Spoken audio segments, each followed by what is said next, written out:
Good morning and welcome to FutureHealth session on Anxiety 101. My name is Michael Hmurcik and I'm the Vice President of Sales at FutureHealth, and I'm going to be your host for today's session.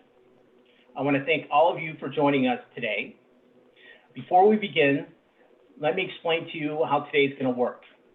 We are joined by 4 panelists. Each panelist is going to present to you for 10 to 15 minutes on various aspects of anxiety, followed by a 5-minute Q&A session. If you'd like to ask any questions, you can do so by submitting questions below in the Q&A portion at the lower part of your screen. We will try to accommodate as many questions as we can within that 5-minute time limit. Now, with that being said, let me introduce our first speaker of the day. Joining us is Dr. Don Scherling. He is a doctor of psychology and a licensed alcohol and drug counselor, and is a clinical faculty member in the Department of Psychiatry and Behavioral Science at Brookshire Medical Center in Pittsfield, Mass. Good morning, Dr. Scherling. Thank you for joining us. Good morning. The floor is yours. Okay. Good morning, everybody. I'm really happy to be with you today. We are all, as a community, as a society, as a nation, and as a planet, experiencing a lot of stress based on a pandemic, and that's not the only stressor. So today we want to try to talk to you about how that stress comes at us in our biology and in our humanness, and then give you some tools, specific tools to help you mitigate and help you deal with some of the stresses in your life. One of the best ways to deal with stress for humans and for most mammals is to be connected with others like ourselves or other living things. And the social isolation that's required in the pandemic is really, really challenging. So I want to talk to you about some of the biology underlying that. I'm going to put up some slides for you now.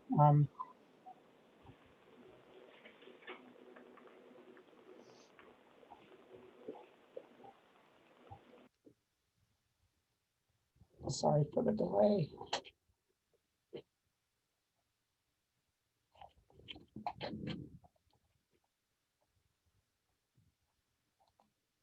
Got to share my screen.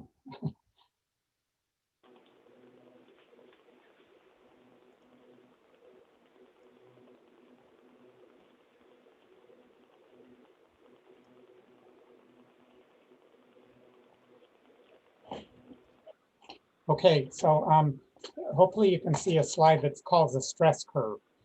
So stress is not a bad thing. Stress is very good and can be very destructive to health and can even harm people's and shorten their lives. So it's really good to know about how stress is processed in our bodies. So stress can be a good thing in the sense that we can look forward to things. We can have good stress, as you see on the left side of the slide, because we can certainly look forward to, we even say we're anxious for something to happen, as in eager for something to happen, eager to see a loved one, eager for a sports event, eager for meeting a new friend, or eager to complete a project. This is good stress. And then we can push into that and become fatigued.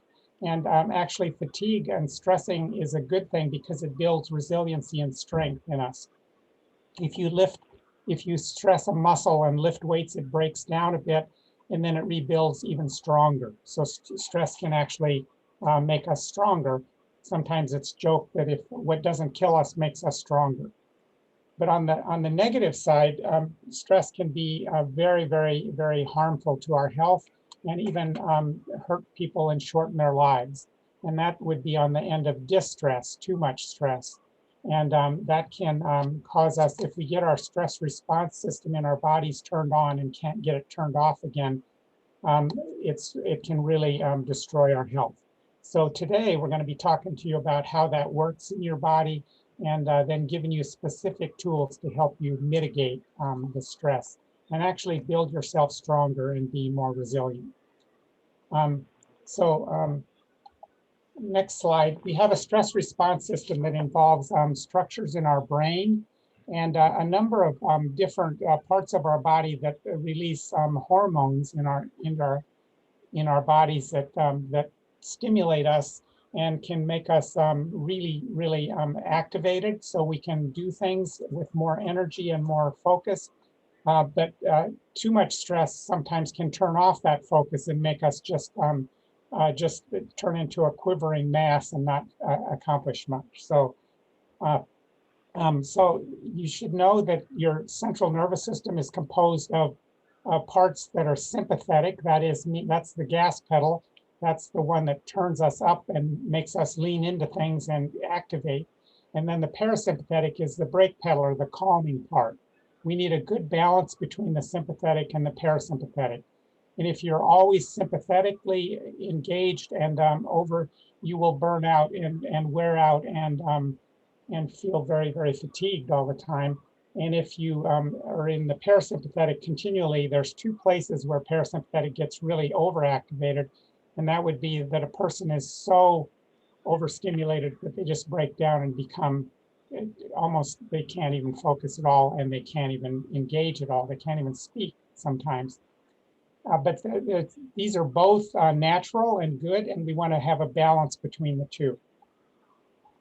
I wanted to just show this up because this is a very complex slide, but you just so you know about it. So we have a kind of a natural engagement which we're socially engaged, and that's a part of our vein in the ventral vagal part of our brain that keeps us curious and open and mindful and keeps us grounded and present.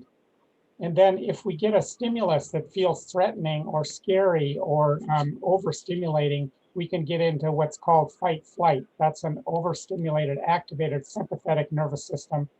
And that's natural, and it's meant to save our lives because it shuts off this social engagement and focus, shuts off our thinking brain and makes us take action. It's so activating that we have to do something. We can't just sit. And there you get these extreme feeling states, rage and anger, which are kind of on a continuum: irritation, frustration, fear, anxiety, worry. This is the part we're talking about today.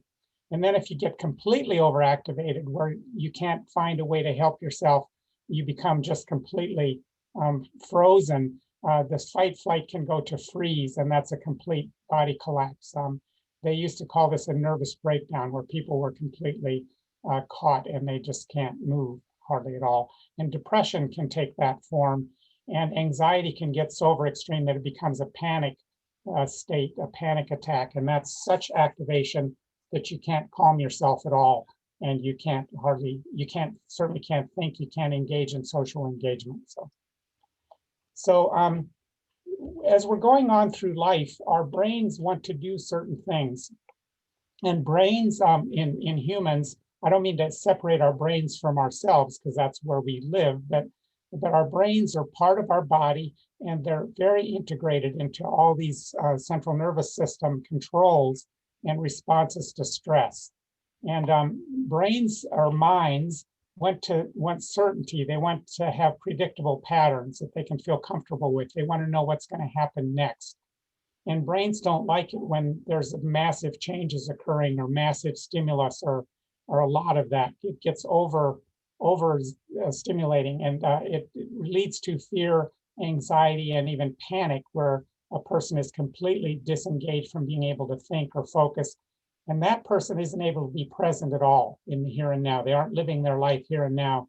They're living their life in the future, in fear and in worry. And our brains and our minds will avoid, deny, distract, and try to be unaware of that. So Mark Twain once said, I think this captures it well, I've been through some terrible things in my life, some of which actually happened. And then our minds actually struggle, as I said, to be present.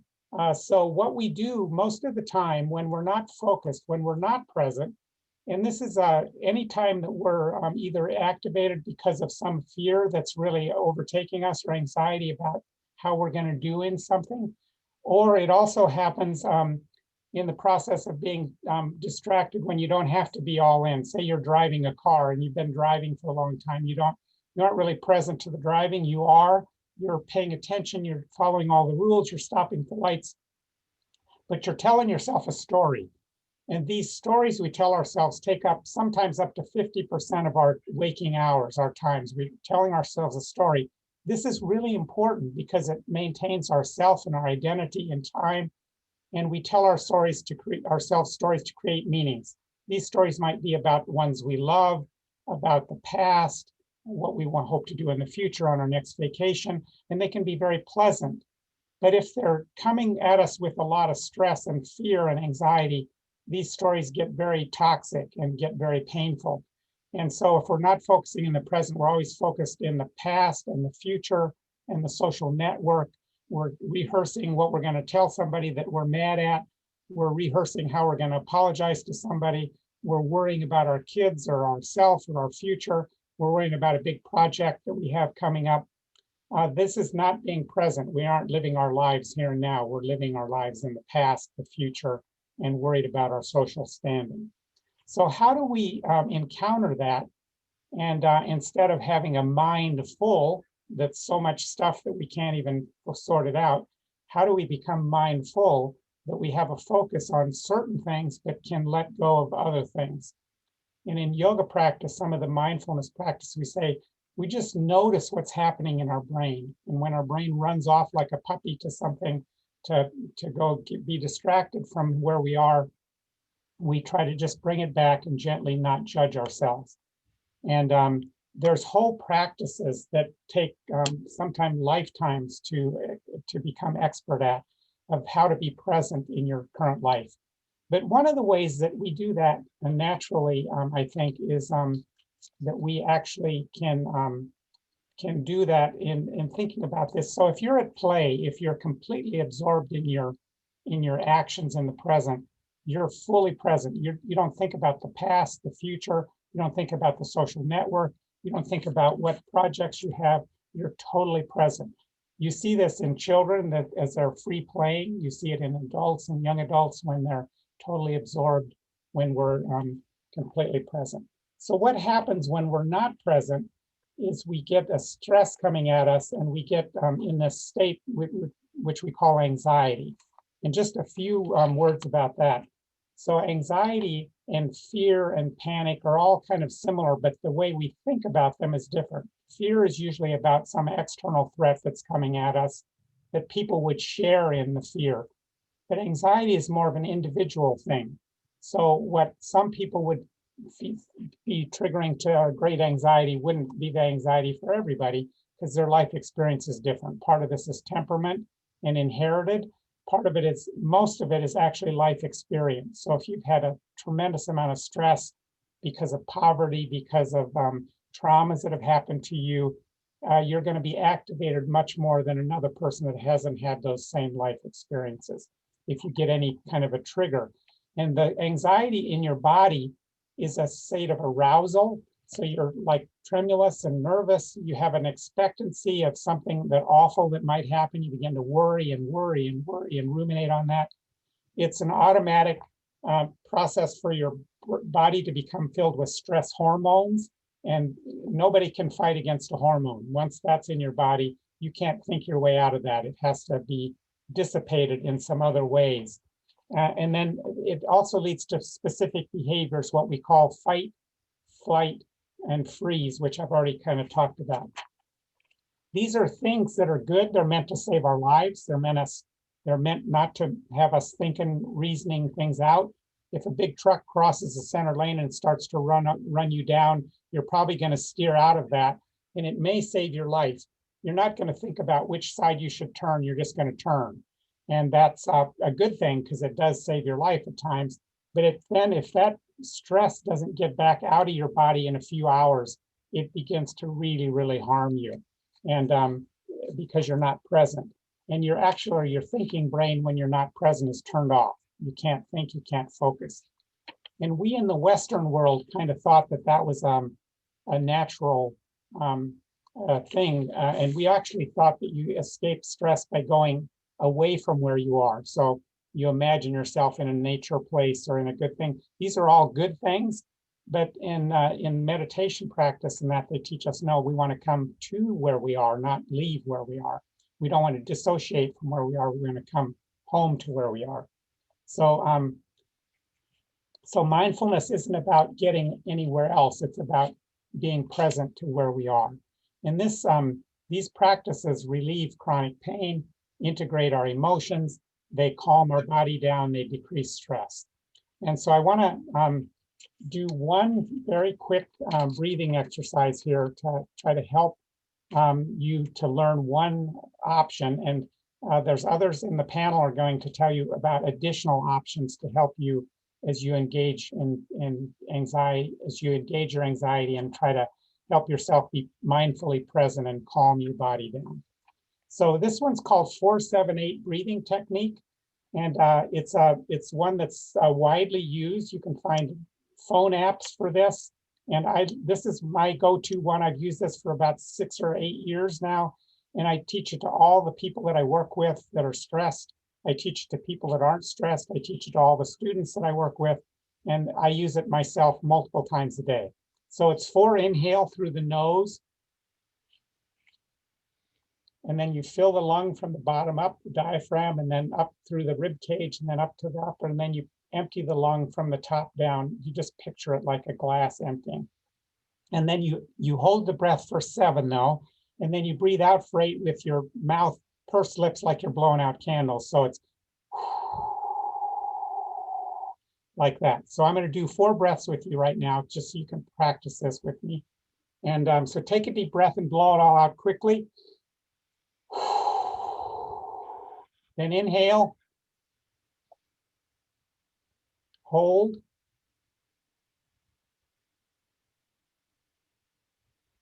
out.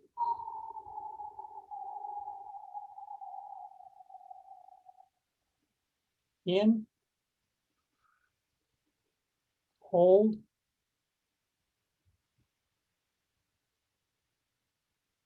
out.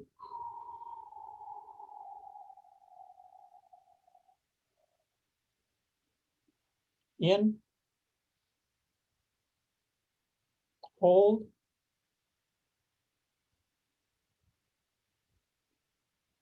out.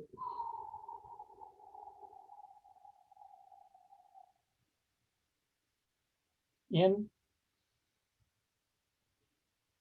hold,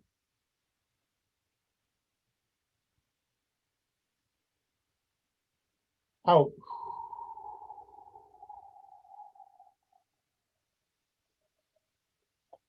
That's it. You do it 4 breaths. And as you're exhaling, which is a parasympathetic response in your body, let your body sink into it, like you're flowing into where you're seated or that. So you let your body sink into that. Just a couple more points.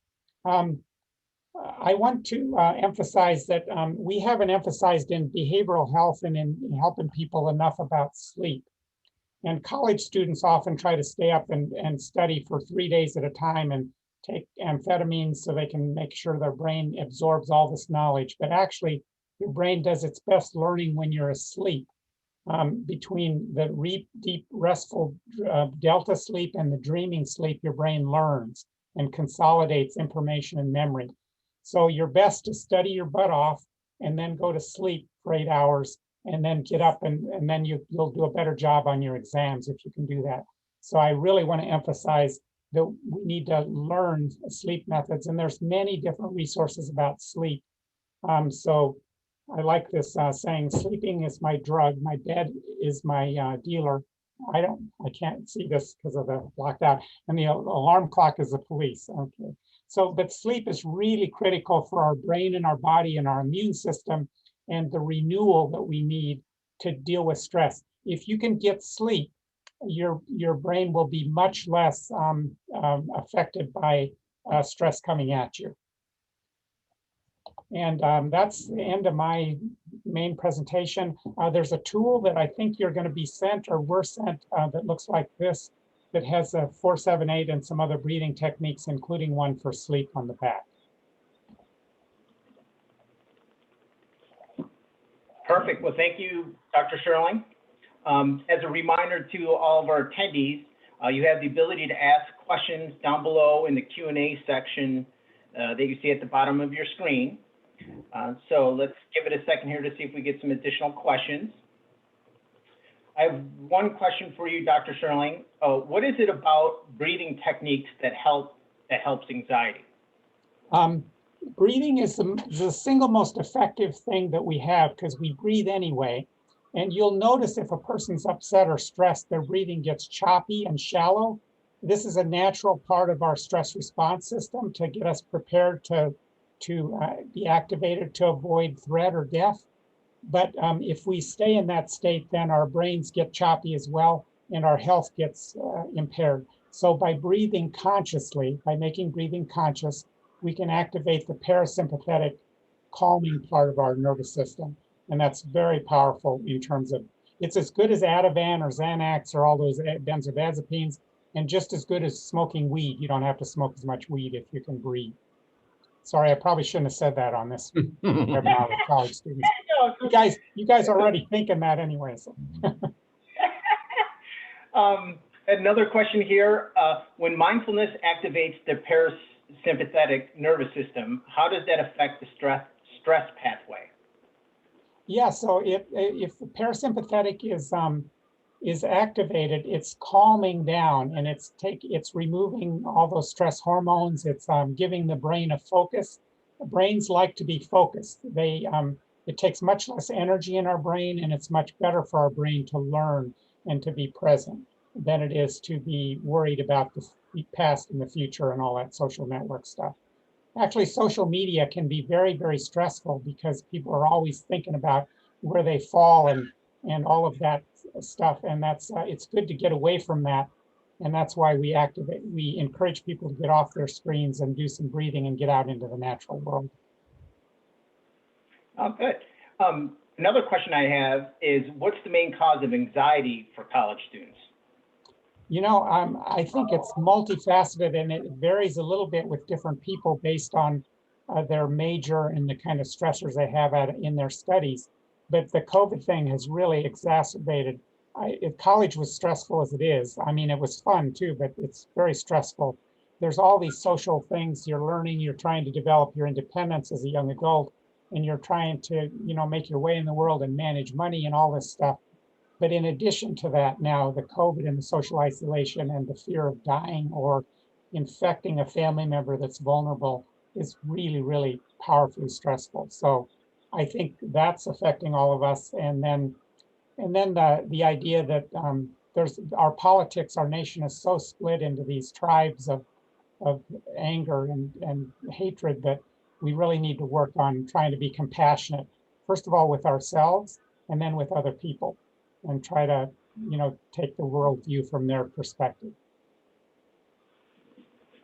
Perfect. Thank you.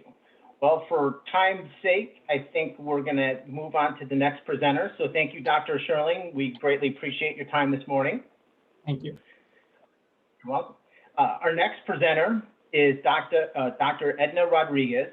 And she is a doctor of psychology who currently practices as the director of clinical assessment and ambulatory programs at Providence Behavioral Health Hospital. Good morning, Dr. Rodriguez. Thank you for joining us this morning.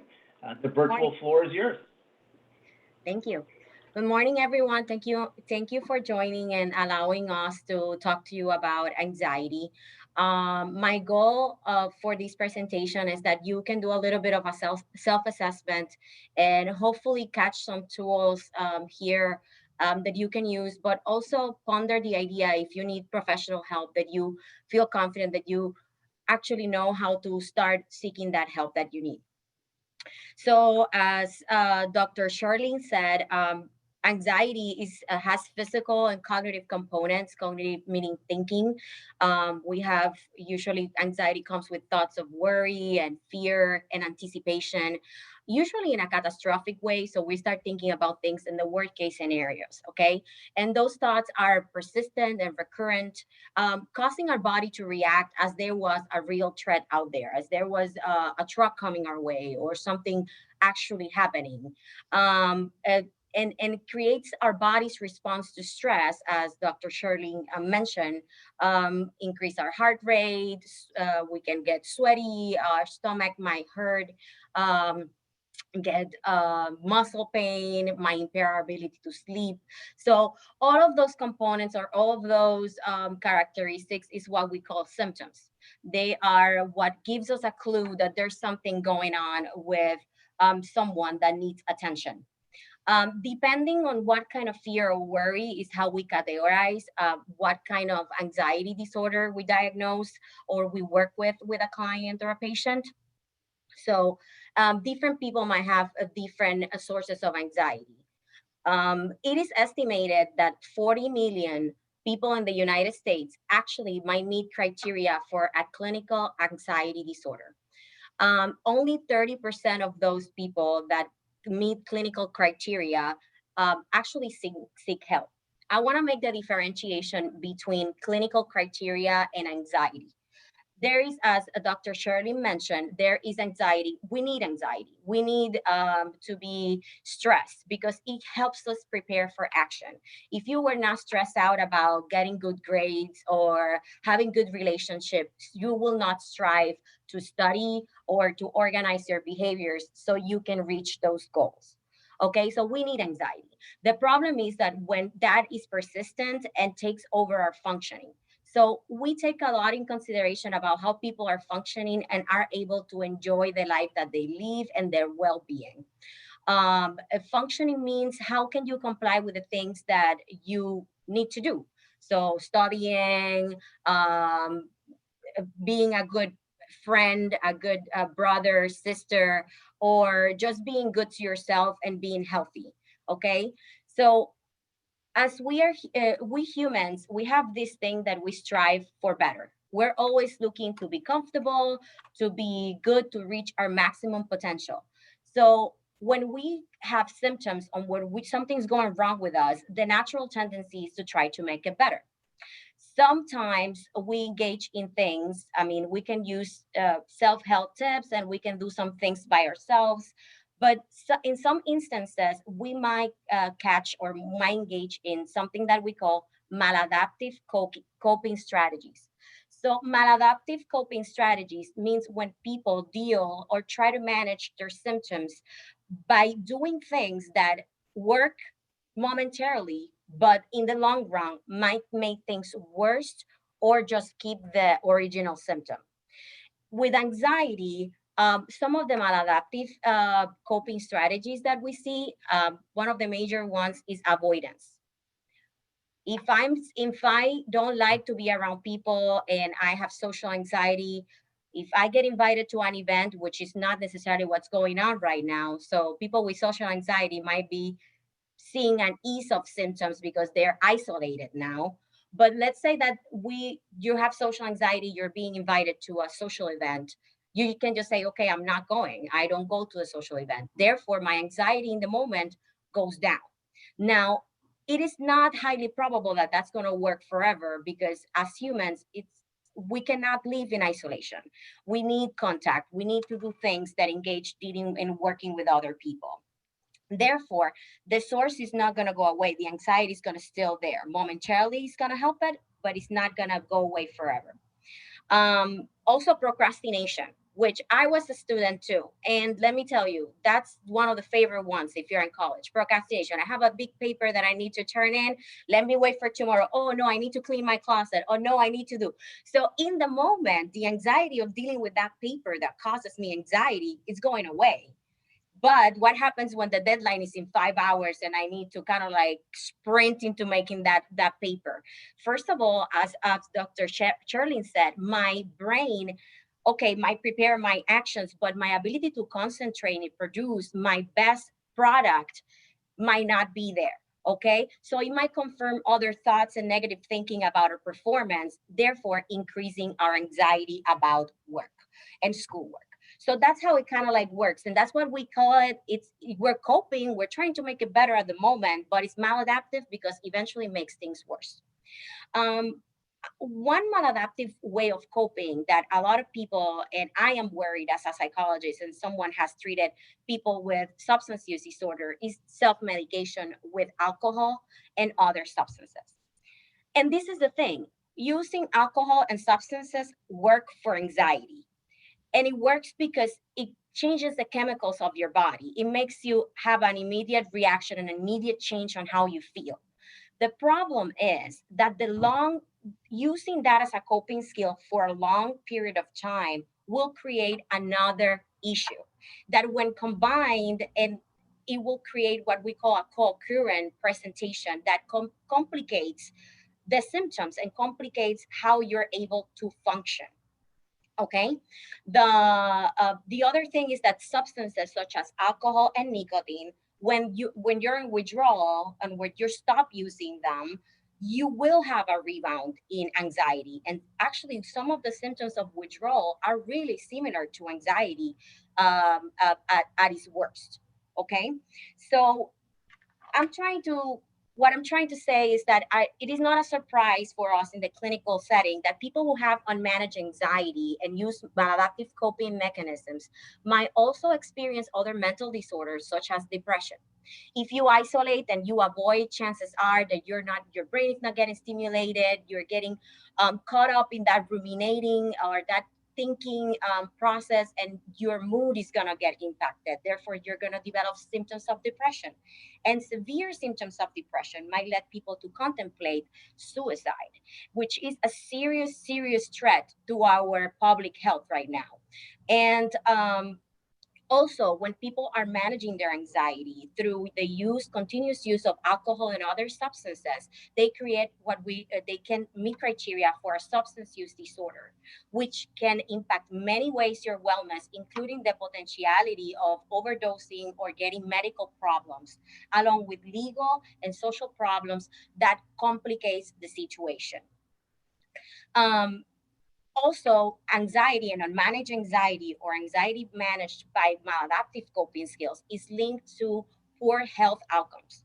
Okay, so it's linked to poor healthy habits such as sleeping, eating, complying with the doctor's appointment, and complying with medications and vitamin regimens. So I don't want to sound too negative because there is hope.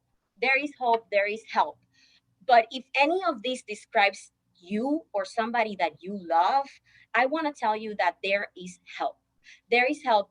People like some of us here in this panel went to school and are trained to help you, to help people who are struggling and currently having symptoms to get better. But guess what? People with anxiety have anxiety about therapy. So a lot of people will have problems and we have fear to talk to somebody like us. And it makes sense. You don't want to talk to a stranger about your personal stuff. But the good thing about strangers, talking to a stranger about professionally trained stranger about your personal stuff, is that we're not going to judge you. We don't have a perceived conception about what things should be or how we want things for you. We want to hear what you have to say. We are highly trained and we value confidentiality. What means that we don't talk about what you talk with us. And it's pretty much a safe zone where you can unload those thoughts and those worries and allow somebody else to give you some perspective. In the therapeutic setting, if you have been struggling with those self-management skills of mindfulness and meditation, and you don't know how to necessarily get there to a place where you use it consistently, you can talk to a therapist about that. You can do meditation and mindfulness exercises in therapy and then figure out what's getting in the way of doing it home. So if you think that you can use some professional help, please reach out to your primary care physician. Is a good place to start. Talk to your doctor and say, hey, I'm struggling a little bit with anxiety. Can I talk to someone? Do you know anybody that I can talk? Also, calling to your insurance. Usually they have a panel of experts that they cover, that you can reach out and make an appointment. Right now is telehealth. So guess what? No excuses of traffic, no excuses of anything else. It's actually, I think that it has created an openness for people to have better access sometimes to a therapist. So, and we are here to help. So hopefully you can do a quick self-assessment. And if you think you need help, you reach out.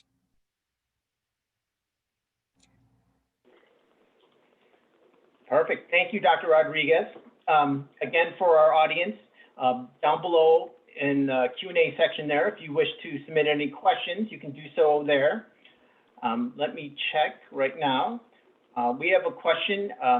Sleep may help, but anxiety and racing mind will prevent sleep. How to combat this vicious cycle? I have a problem replaying stressful events from years ago in my mind at night. One of the most common impaired of functionality is sleep. So one of the things that we try to, when we start seeing people in therapy, is to create a schedule and create a routine that is healthy. We call it sleep hygiene. And we talk about different ways that we can create environmental cues for our brain to understand that it's time to fall asleep. Okay, and we try things such as, if you're tossing and turning, and get out of the bed but not go to your phone, try to do something that is relaxing, try to read a book or read something, and then try it again. After you break that cycle, and with some assistance, people usually can regain a good cycle of sleep. Sometimes, because we are complex individuals and we're not just made of behaviors, we're also made of chemistry, some people might need medication for that, especially if you are if the person is having a big many days without sleep. That might impair other areas of their functioning, and that's something that you might need to consider, consult with somebody professional. Great, thank you. Another question we have is, what lengths are typical for anxiety treatment? Example, just one visit, year-long, multiple years? So it depends to the amount of time that someone has been coping without help, and what the amount of like functionality impairment. It also, I want to say, depends on the patient or the person, because I have treated people that, as a therapist, I want to keep treating because I know we can do a lot, but they just want to deal with one goal, and falling asleep or complying, and decreasing procrastination. So that is a conversation that you will have early in your treatment with a therapist. And usually you will revisit that every 3 months or every 2 months. And somebody with an uncomplicated anxiety, meaning that it's just anxiety, not with another uh, disorder, should experience improvement in a few months of trying therapy. But it depends person to person. But therapy is not forever. People do graduate therapy. Great, thank you. Yeah. And one last question before we move on. How do you cope with separation anxiety? Separation anxiety. So separation anxiety, usually it's a, we see that a lot, when we are very attached to people that we love, or situations that we love, or things that we love. So usually having some progressive relaxation techniques and some exposure to that separation in your head.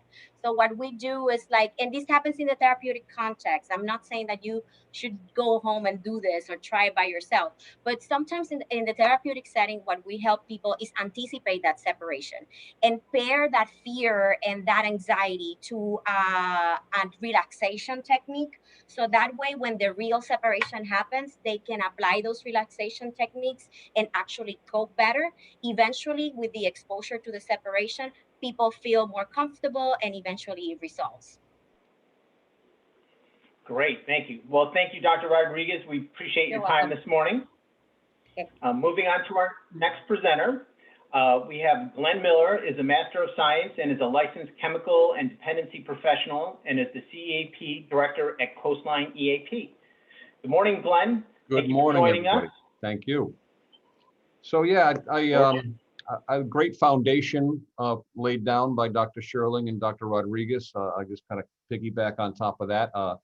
I agree that stress is necessary. Stress is actually beneficial at lower levels. And we need to be stimulated. We need to be challenged. Every once in a while, people fantasize about a stress-free life. And it's a nice little fantasy, but if you actually had a stress-free life, it wouldn't last very long, because you'd get very, very bored, and that would be stressful. So we need stress. We need stimulation. It's one of the things that happens in institutional settings. People aren't challenged, and they get very depressed, and it has an impact on people. So not all stress is bad. And stress isn't always caused by bad things. Even good things can create stress. Having a baby, getting married, starting a new relationship, getting a promotion.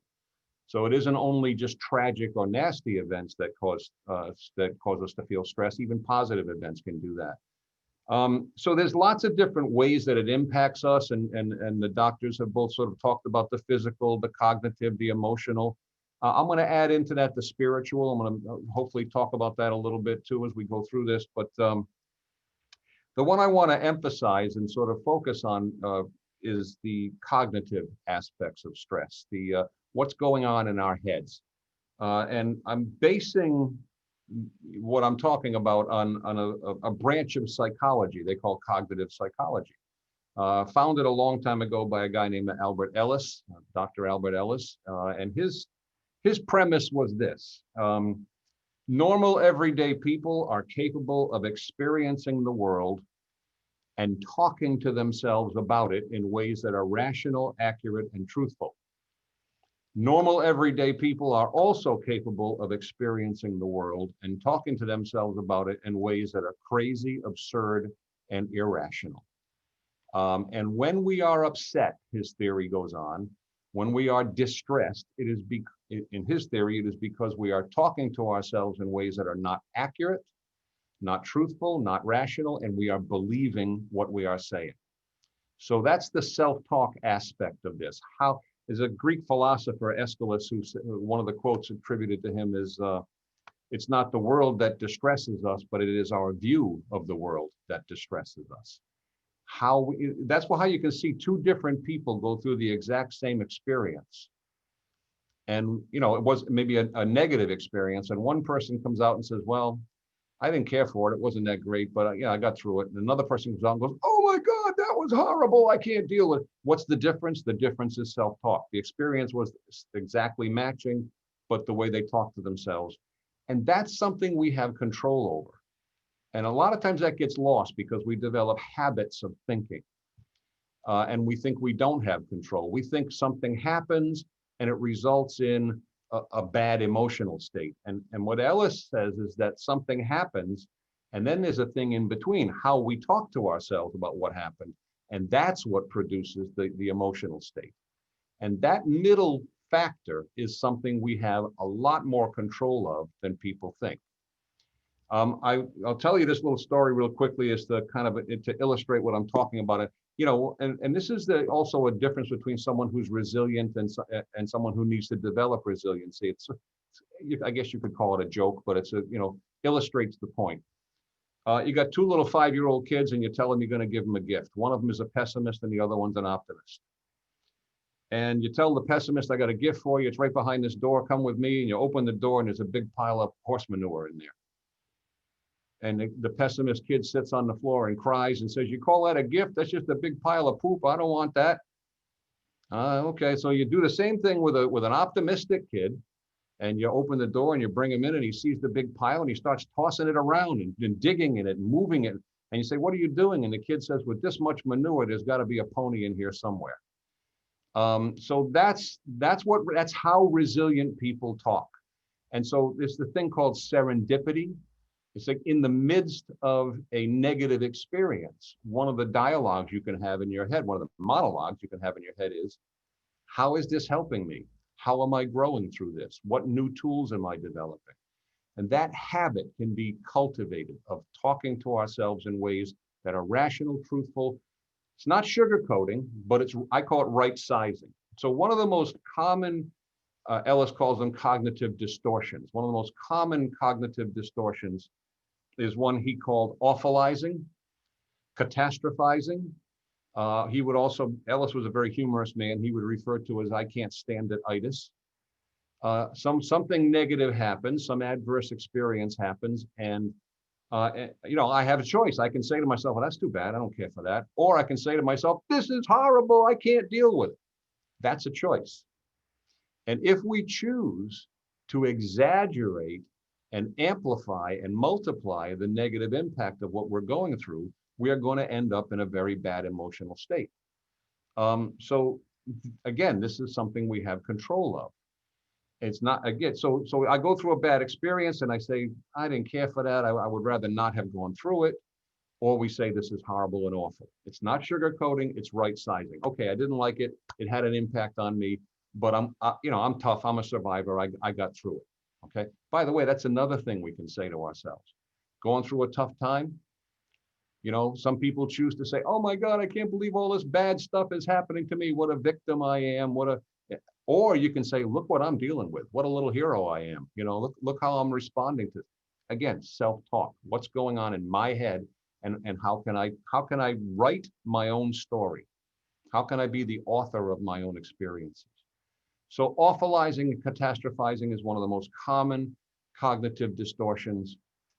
Another one, when Ellis was being serious in his writing, he would call it demandingness. Actually, I love this quote from one of his books, an infantile demand that the world and the people in it be somehow different from how they are.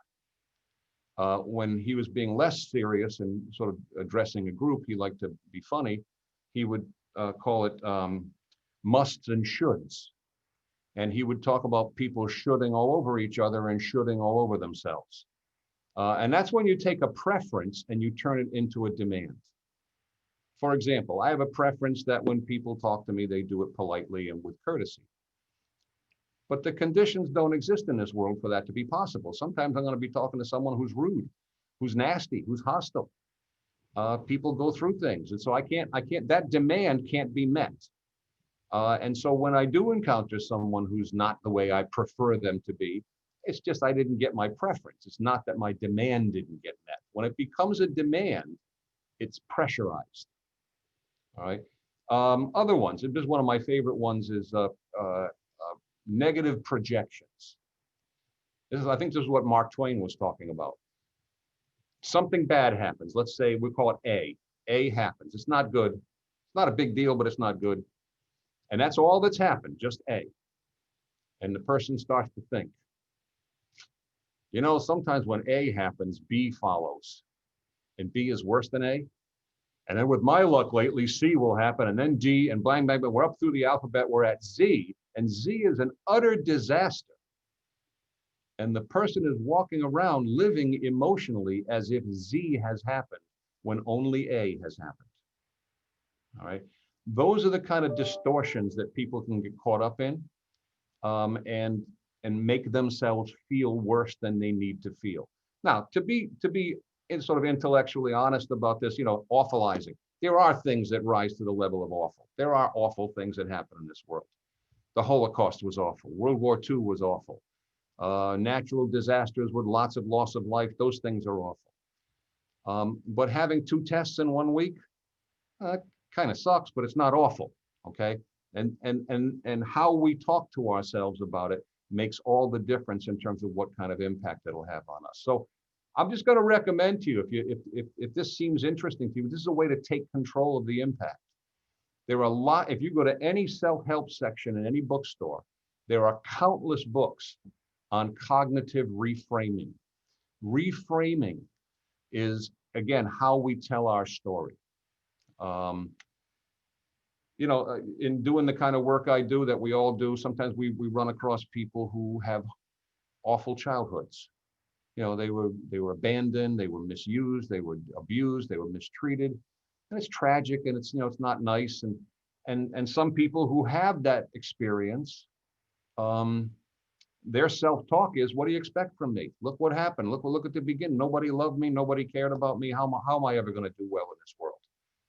And other people who have that same experience look back and say, wow, what an adaptive little genius I was. Look how I dealt with that. Look how I found other parents to take care of me and other responsible. What a resourceful little hero I was. And that's a choice. Right? And we can choose, and they're both true, okay? We're not saying something that isn't true. So when we talk about, approaching stress from a cognitive point of view, this is the decision to develop better thinking habits. All right, it takes a while, but it starts with a decision. And if anybody in the audience has ever changed a habit, you know what it starts with. It starts with saying, well, the way I'm doing it now isn't working. Let me try something different. and then you work at it. You can get the books, you can surround yourself with positive affirmations, you can tell people you're doing this and you're trying to do it. Anybody who's ever gone on a diet or quit smoking or quit any kind of habit, if you have negative thinking habits and you decide you want to improve that, it starts with a decision and then you work on it. And it may take a little while, but the awareness is where it starts.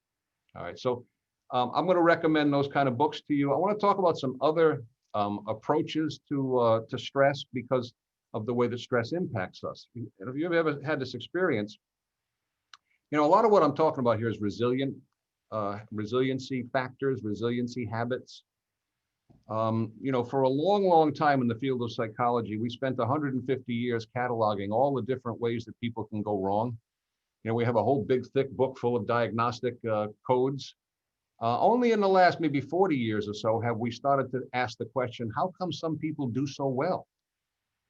What's up with them? How come even though they have bad experiences, they still do well? And there are a number of traits that we can identify because we started to do some research around that. So again, the way scientists talk, it's if you've ever watched somebody go through a really difficult, tragic experience, and you sit there and say to yourself, how did they get through that? How did they do that? I wouldn't be able to do that. How did they do it? Ask them. Almost every time they'll tell you it has something to do with spirituality, whether it's religious beliefs or other kinds of philosophical beliefs, or what is the purpose of life. So the way the scientists word this, the way the phrase that stuck in my head as I was reading the textbooks about this, resilient people tend to subscribe to a transcendent system. So they believe in something beyond the everyday physical world, and that's a strength, that's an asset. All right, that's a source of power for human beings. Here's another one. Sense of humor. All right, so I'm gonna ask you to remember something now. Now, I want you to remember the last time that you laughed so hard, you thought you were gonna need an ambulance. Okay, so I'm not talking about that polite little laugh. I'm not that. No, the one where you lose control, where your belly hurts and you got tears coming down your eyes and bubbles coming out of your nose, and you can't stop laughing, even though you want to stop laughing, you still keep laughing. That kind of experience. Think about the last time that happened to you. And then think about how you felt physically immediately afterwards. You know what I'm talking about? Your body is limp and loose. I call it the limp, loose, goopy feeling. Okay, it's laughter neurobiochemically. Laughter is the best medicine. It's an incredible stress reducing factor. And it's taken very seriously in some circles. There's a professor in India, Dr. Katadan is his name, who's made a career out of studying the impact of laughter. And one of the fads that exist in India right now, they call it the laughing clubs. In some of the industrialized sections of the urban areas, at lunchtime, people will come out of the office towers and come down into the little parks and join up with their laughing club. And nothing funny happens, they just laugh on purpose. And Dr. Katadan's research shows that this helps people break addictions, it lowers blood pressure, there's all kinds of benefits to laughter. People who laugh frequently have more T cells in their system. They tend to, if they get ill, that tends to last less long and it isn't as severe. So, on those tough days, make a decision to expose yourself to something funny. Read a funny book, watch a funny movie. With what's going on in the country these days and all the sort of sad and, especially this pandemic and everything like that. Every once in a while, just, don't watch CNN tonight. Get a Robin Williams movie, or someone that makes you laugh all the time. I also want to talk about this one because, again, the physical aspect of stress, the fight-flight response that Dr. Scherling talked about. One of the characteristics of the fight-flight response is muscle tension. And I mean, it's everywhere. And so people complain when they go through long periods of stress, they complain about headaches, jaw aches, back aches, neck aches, because the muscles are like putting on armor. It's part of the fight-flight response where the body becomes poised to fight or run away. In the modern world, we don't get to fight or run away, hopefully. but we walk around like that. All right. So one of the most important coping behaviors for resilient people is physical activity, exercise. Many years ago, I worked for a psychologist in the early part of my career. He was my supervisor and my boss. And he told me this. He said, Glenn, there's some people in this world who just by virtue of their biochemical wiring, they're wired up to be a little more anxious or a little more depressed than the average people. And he said, if you're working with somebody like that and they don't exercise, they're sitting ducks. They will get anxious and they will get depressed. So if you're not used to exercising, I'm not going to suggest you jump in and start running a marathon. Consult your doctor, get a program going, and work exercise on a regular basis into your life. And this is another one. Another thing that resilient people do. One of the things we deal with here at the Employee Assistance Program is what used to be called burnout. We don't call it that anymore. We have a new term for it called compassion fatigue. But it's the same thing. It's when the person stops responding to the challenges of their lives. They just turn away. There's nothing left to give. And so a question I ask every client I deal with is, what do you love to do? And when I'm dealing with someone who's burnt out, you know what the answer starts with? Well, I used to. Whatever it is they love to do, they haven't been doing it much anymore. All right, they put it aside. We need to do things on a regular basis that make our hearts sing, that make us feel alive, that keep our light shining. All right, not every 6 months, on a regular basis, on a repeating, recurring, frequent basis. Whatever that is for you, find out what it is. Maybe it's music, maybe it's exercise, maybe it's holding a baby, maybe it's catching a trout, hitting a golf ball, throwing a frisbee, whatever it is for you. Writing poetry, creating art. We need to be engaged in those things on an ongoing and frequent and regular basis. That's part of being alive. We weren't put here just to sweat, bleed, suffer, and die. We were put here to love our lives and to be alive and to feel alive. And so we have to kind of make decisions somehow, sometimes to make that real. Because if all we're responding to is the pressure, and we just keep pushing against the pressure, we need the time out. We need the time out to take care of ourselves. In fact, in my profession, I consider it a necessity. If I'm going to be in the role of helping people deal with the difficulties in their lives, I need to be good at doing that myself. And so self-care is a really important part of managing anxiety and stress. So I think I've spoken long enough. I'm not sure what time I started, but certainly be open to any questions that people might have. Great, thank you, Glenn. Again, as a reminder, everyone, below at the bottom of your screen, you can submit questions in the Q&A section. We do have a question for you, Don. What are some daily routines that you can suggest that help deal with anxiety? Is that for me or for Dr. Scherling? That's for you. Okay, all right. Some daily things. Yeah. These are some daily things I could suggest. 1, exercise. 2, take time out. Enjoy some part of every day. Take time out to play. Another thing we can do on a daily basis, I call this being anchored to purpose. Why am I living the life I'm living? Why am I doing the things that I'm doing? What's the goal? What am I trying for? What is it all about? So that when I deal with the stresses and I deal with the sort of the bumps in the road, I know there's a purpose to it. It's not just useless pain. It's pain that's getting me somewhere. It's difficulty that is rewarding and has a payoff to it. And another daily thing, when you're struggling, just tuck that little thought into your head.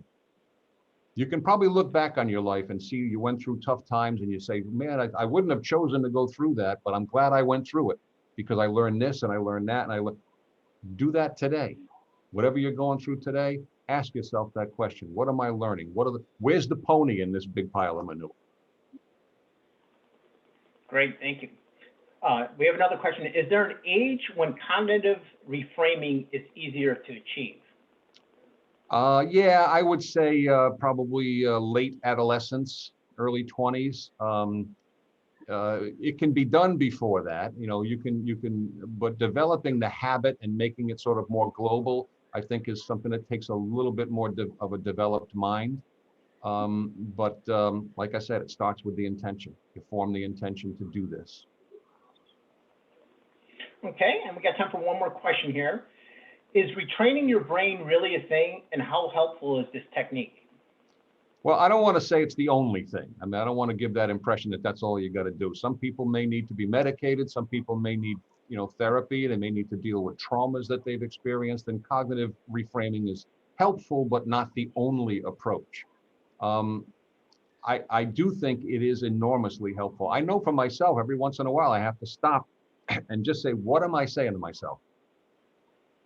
Oh, that's not true. Right? Find out what you're saying to yourself that's not true. Replace it with something that is true. Like, this is killing me. Wait a minute, that's not true. I'm still alive. It's not killing me. This is making me unhappy. That's different, okay?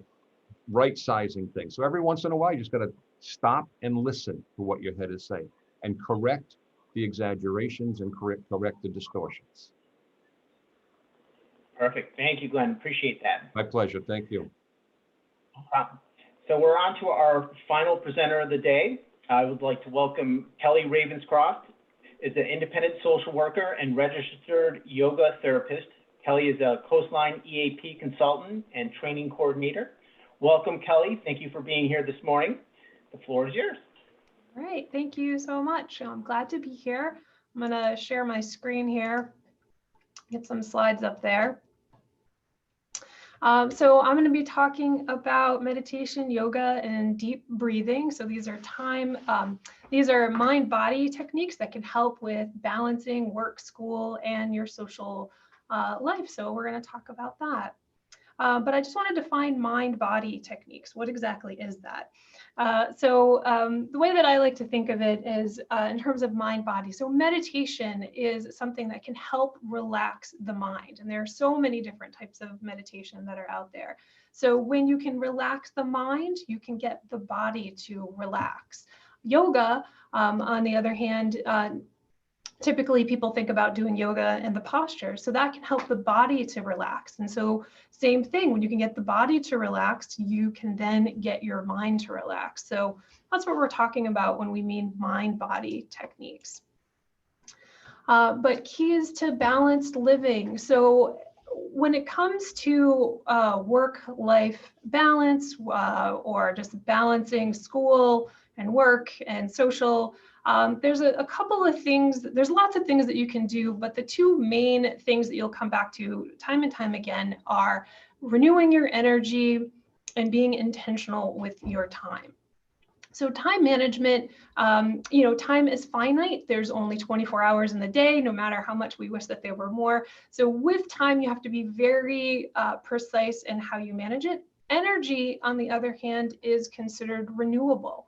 And the performance coaches, Jim Lear and Tony Schwartz, wrote a book in 2003 called The Power of Full Engagement. And they talked about energy and renewing energy in 4 areas. So they talked about renewing energy in terms of physical energy. So they talked about mental energy, they talked about emotional energy, and they talked about spiritual or deep sense of passion. And what they found was the more that you renewed these energies, the better you performed in life. They started out very interestingly as sports coaches. They would notice people where they would come in and try to give them that little edge so that they could be best. So they were working with some of the top tennis professionals in the world. And so when they were watching videotapes of them, they were trying to figure out why the people who were in the top 10, how the people in the top 10 get to be in the top 5 and the top 3. And it had very little to do with technique. What they noticed were the ones that were consistently coming in the top tiers, they were managing their energy differently on the courts. So if you had player 1 and player 2 equally matched skills, but one of them was doing something a little bit differently with their energy. So when there was a pause in the game, when they were in between set points, player 1 who knew how to manage their energy would do things like take deep breaths, relax their shoulders, shift back and forth, and sort of break their concentration. While player 2, how they chose to manage their energy was stay intense and stay really focused. And what they found is that the player 1 and 2 in the beginning of the games, they were doing really well, but then as the game would go on, halfway through the game, 3/4 away through the game, player 2, who was super intense and not taking the 10-20 seconds to renew their energy, started making more mistakes. And so that's where they started realizing how you manage your energy has a lot to do with performance and balanced living. In terms of time management, there's this person, Callie Williams Yost, and what she did, her approach to figuring out balance was to study what she called work-life fit naturals. So these are the people in the world who seem to be able to have it all. So you probably have seen them in school. There's some students that just they don't seem to be stressed during finals. They don't seem to be stressed when the papers are due. They seem to really have it all pretty much managed. And that is about maybe 10 to 15% of the population. So what Callie did is she looked at these people and tried to see what they did differently. And she noticed some things when it came to managing time. So managing these two resources, renewing your energy and being intentional with your time. So physical energy, what we mean by physical energy, how do you renew your physical energy? You eat, you sleep, you exercise, right? How do you renew your emotional energy? You sleep, you eat, you meditate, you engage in social relationships with other people, you engage in gratitude exercises, positive emotions. Mental energy, so how do you learn information? How do you process information? How do you make decisions? So ways to do that. And so what we found is that meditation, yoga, deep breathing really help to renew these areas. The one area that doesn't really touch as much as that spiritual or passionate energy, that gets renewed in a different way. So we're not going to necessarily talk about that. And then in terms of being intentional with your time, so it's a very small shift, a very small tweak in terms of what work-life fit naturals do with their time. So the one thing that they do is at the beginning of every week, they are planning. They're looking at their week and they're trying to see, what do I have to do if I have a job? What do I have to do in terms of schoolwork and classes, and what's going on with my social? And when they see conflicts arising, they make adjustments, they negotiate, they experiment. So that's one thing that they do. They're planning their week, they're looking out. And one of the reasons that this works is that when they're planning, they can see conflicts coming up instead of getting all the way to Thursday and realizing that there's a conflict between a social obligation and a school obligation. So they're managing ahead of time. They're responding instead of reacting. The other thing that they do a little bit differently to stay organized is they all have some kind of calendar, you know, whether it's a paper calendar or on an app on the phone. But they put everything in one place. So at the beginning of the semester, they look through their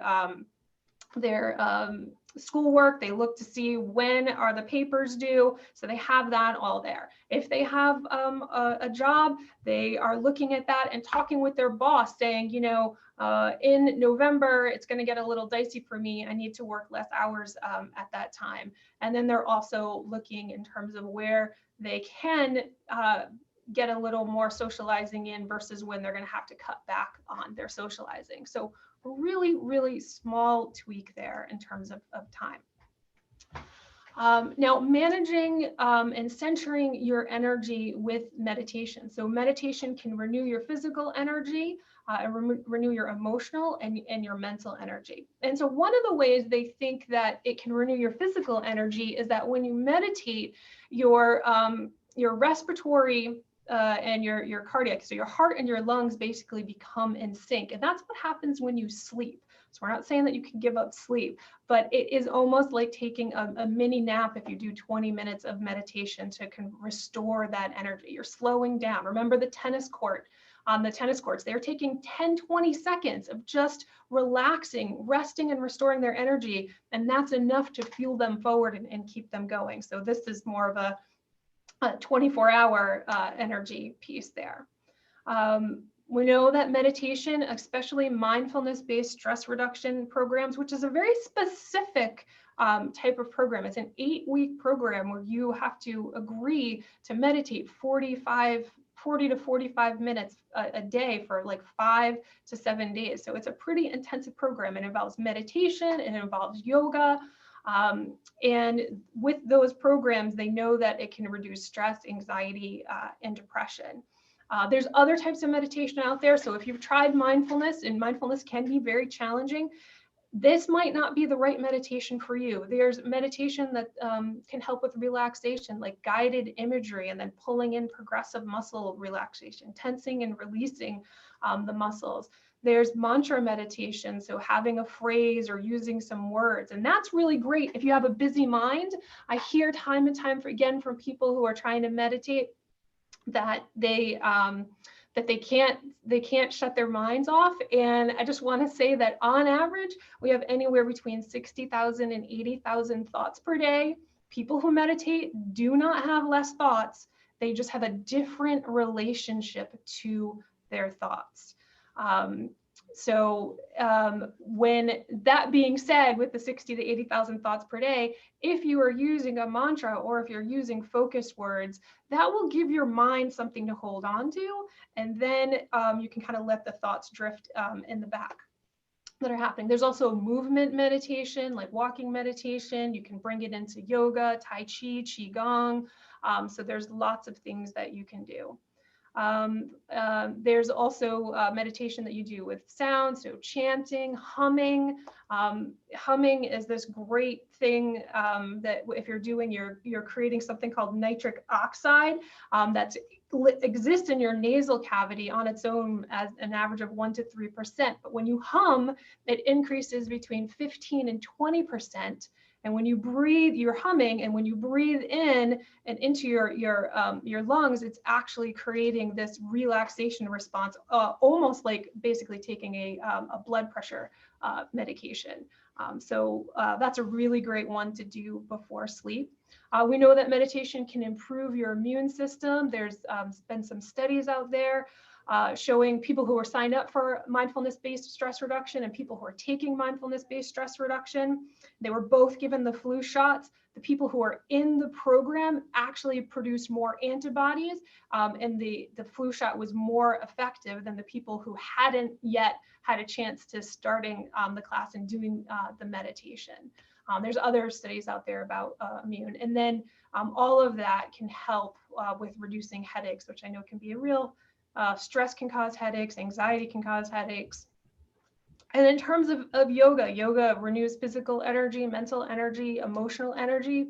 The yoga that's taught in yoga studios is a little bit different. It's primarily geared towards the postures and not so much on the breathing. But traditionally, yoga would start with a breath control practices. Like, so that 4-7-8 breathing, you would start with that and you would center, and then you would do the postures, and then you would meditate. But the programs have, maybe you'll get a little tiny bit of meditation, a little tiny bit of breath work, but mainly postures is what's happening in there. But they know that it can help reduce stress, anxiety, if you're having low mood. And then also that part that Glen mentioned in terms of exercise, well, here you go. You've got a relaxation and you're getting some exercise in there. So it can increase your flexibility, can help with that muscle tension that builds up. There's some research that suggests that it can improve sleep quality. So we know exercise can make it so that you're sleeping more. So this exercise can help. Plus, when you're relaxing your nervous system, you're going to be less likely to have that 2, 3, 4 o'clock in the morning where you wake up and can't get back to sleep and you're just worrying about everything. It's going to work at controlling that. and also can reduce headaches. And then in terms of balancing your energy with deep breathing, so it can restore physical energy.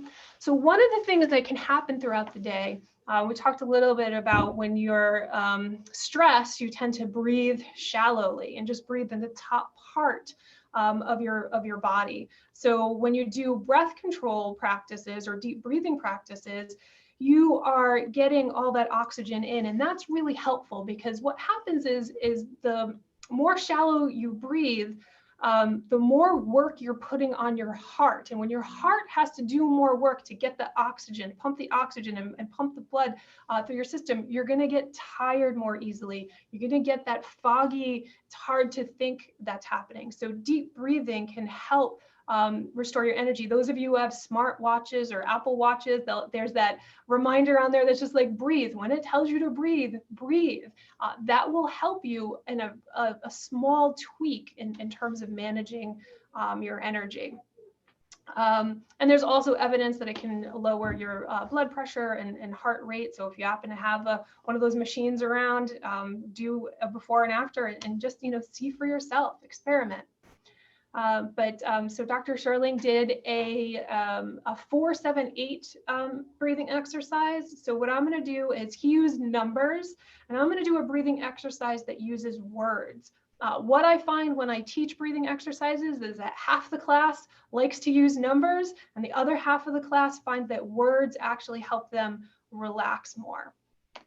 So that being said, if you're sitting, you just want to take a seat and just have your spine grow nice and tall. And then as you exhale, allow your shoulders to relax. Have your feet on the floor, and you can lower your gaze if you want. So you can lower your gaze or close your eyes, whichever you feel more comfortable with. And so as you take your next breath in and out, allow that breath to wash away any worried thoughts.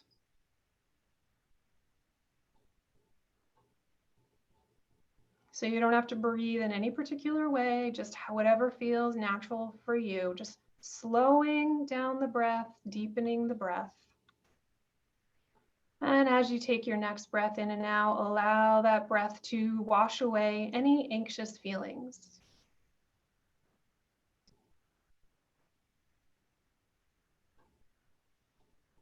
And as you take your next breath in and out, allow that breath to wash away any stress that's accumulated from the day.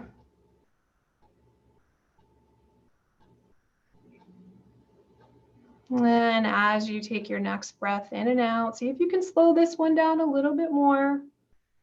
And as you take your next breath in and out, allow that breath to wash away any pressures to hurry, any pressures to rush.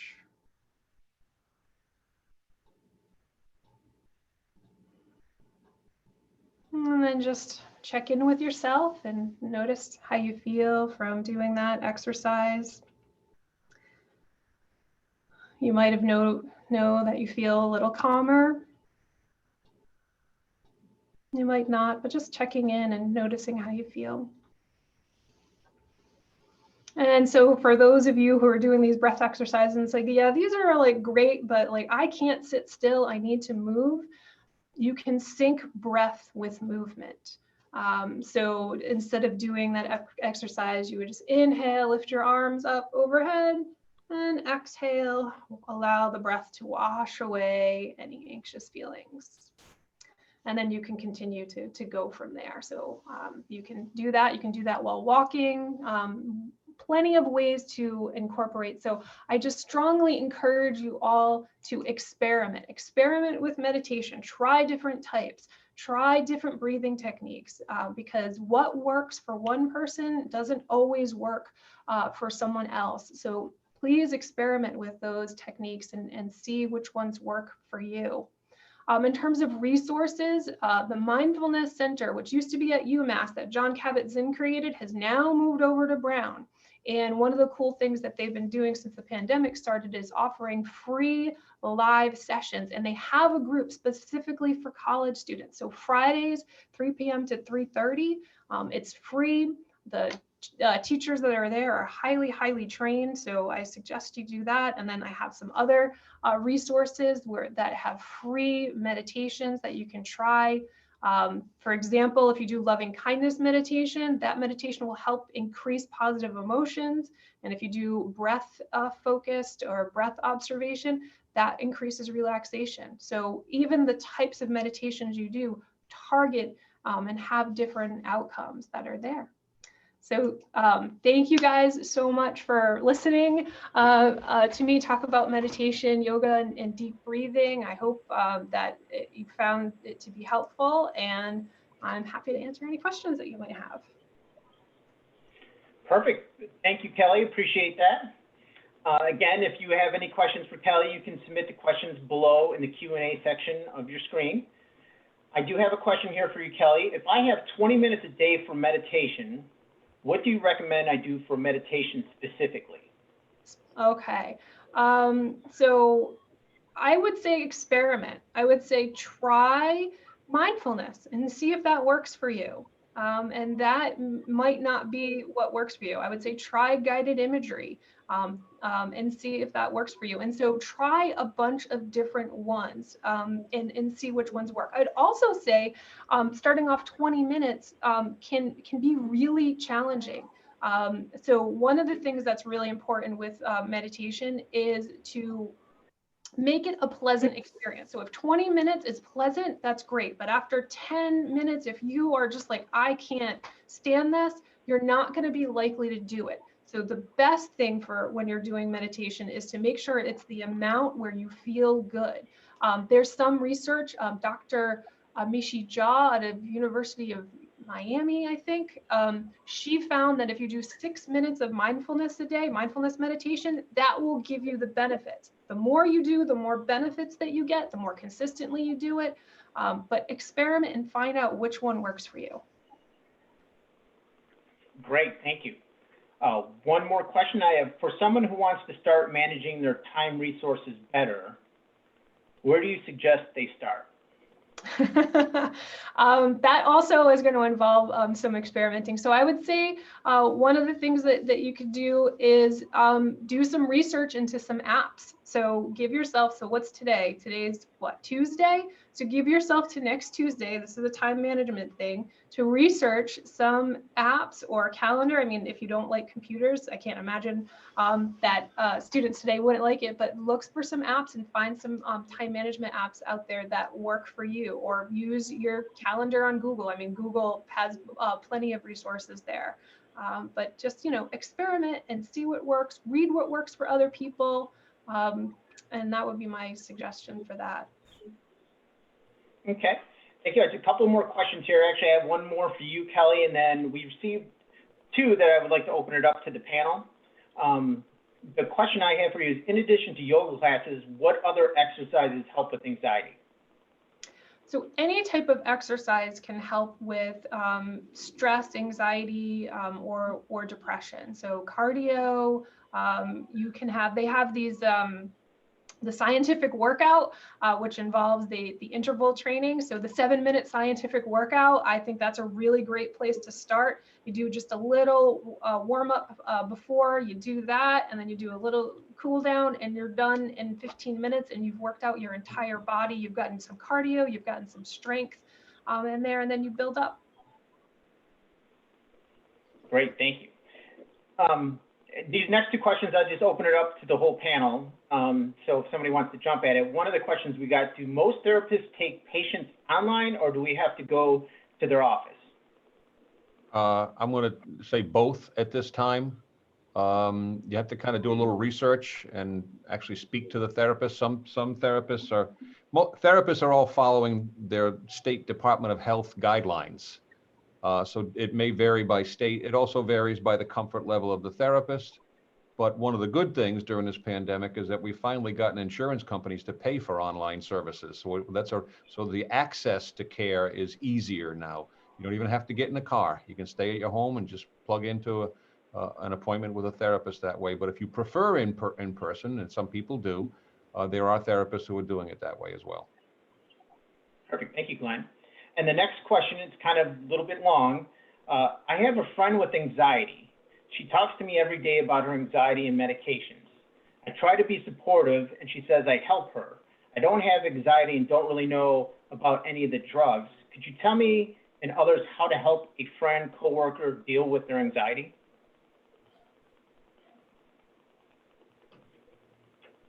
Anyone want to jump at that one? It seems like you're already doing it by listening to her with compassion and sort of. It can also be stressful if you have a friend that needs a lot of that kind of thing. So it's useful to listen, but also to encourage them maybe to seek some professional help if they're really needing that a lot, so that you don't burn yourself out, and also don't stress yourself out with carrying too much of that burden in your own body, in your own mind, in your own spirit. Yeah, I would also say with the just be careful. Just being there and listening doesn't mean that you have to solve the problem. And I know that we want to help people, and we might want to solve the problem and feel like we need to know more about depression or more about medications. But really, what you need to do is just hold that space that's there. I think Glen does a training that I've heard, because I work with Glen, on the difference between compassion and empathy. And I think if you're empathetic, you're less likely to burn out, where you just hold that space for her and you don't have to solve anything. Perfect, thank you. All right, two more questions, then we'll end our session today. Is there any role for cortisol managers as a dietary supplement?